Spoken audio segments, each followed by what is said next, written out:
जय श्री कृष्णा दोस्तों। आज की हमारी कहानी है हमारा स्वयं पर नियंत्रण। एक गांव में रामू नाम का एक व्यक्ति रहता था।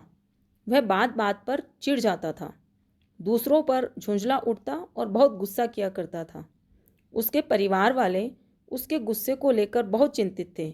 रामू जैसे जैसे बड़ा हो रहा था, उसकी ये आदत गलत आदत बनती जा रही थी। लेकिन वह भी दूसरों से प्यार करना चाहता था। उसे लगने लगा था कि गुस्सा उसके संबंधों को नष्ट कर रहा है। रामू का एक अच्छा दोस्त भी था। वह उसे अच्छी तरह से समझता था और उसे यह एहसास होने लगा था कि रामू बदलना चाहता है और वह गुस्से से छुटकारा पाना चाहता है। उन दिनों गांव से कुछ ही दूर पर एक संत का आना हुआ, जो लोगों की समस्याओं का समाधान किया करते थे। रामू का दोस्त उसे लेकर उन संत के पास पहुंच गया। उन्होंने अपनी सारी बातें संत जी को बताई और रामू रोनी सूरत लिए संत के पैरों में गिर पड़ा। संत जी ने रामू का हाथ आगे करने के लिए कहा और निर्देश दिए कि जैसा मैं कहूँगा ठीक वैसा ही करना। रामू ने अपना हाथ आगे करते हुए उनकी बातें ध्यान से सुनी।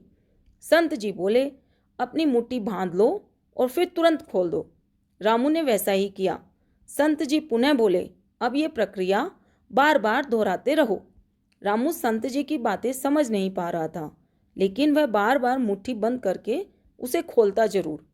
ये प्रक्रिया बहुत बार करने के बाद रामू ने महात्मा से कहा, यह आप क्या कर रहे हैं?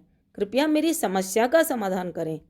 इस बार संत ने बड़े ही प्यार से समझाते हुए बोले, बेटा, जिस तरह तुमने अपनी मुट्ठी स्वयं बंद की और उसे स्वयं ही खोला, इससे ये आशय निकलता है कि तुम्हारे अंगों पर तुम्हारा ही नियंत्रण है। इसीलिए तो तुमने अपनी मुट्ठी बंद की और खोली। ठीक इसी प्रकार अपने शरीर के अलावा विचारों के साथ भी मनुष्य अपने स्वयं पर ही नियंत्रण रख सकता है, चाहे उसने कितनी भी ज्ञान की बातें क्यों न पढ़ी या जानी हो। जब भी तुम्हें गुस्सा आए, याद रखना, तुम स्वयं ही इसे नियंत्रित कर सकते हो। हम दूसरों को चाहकर भी काबू में नहीं कर सकते, लेकिन खुद पर नियंत्रण रखना हमारे ही हाथ में रहता है।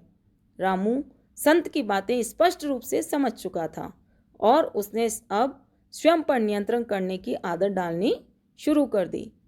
मित्रों, लाइफ में गुस्सा करना, किसी पर झुंझलाना बहुत गलत बात है, लेकिन न चाहकर भी हम ये गलती बार बार करते हैं।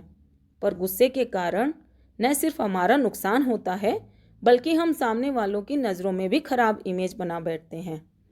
इसलिए हमें अपने आप पर नियंत्रण रखना चाहिए, उसी में हम सफल हो सकते हैं।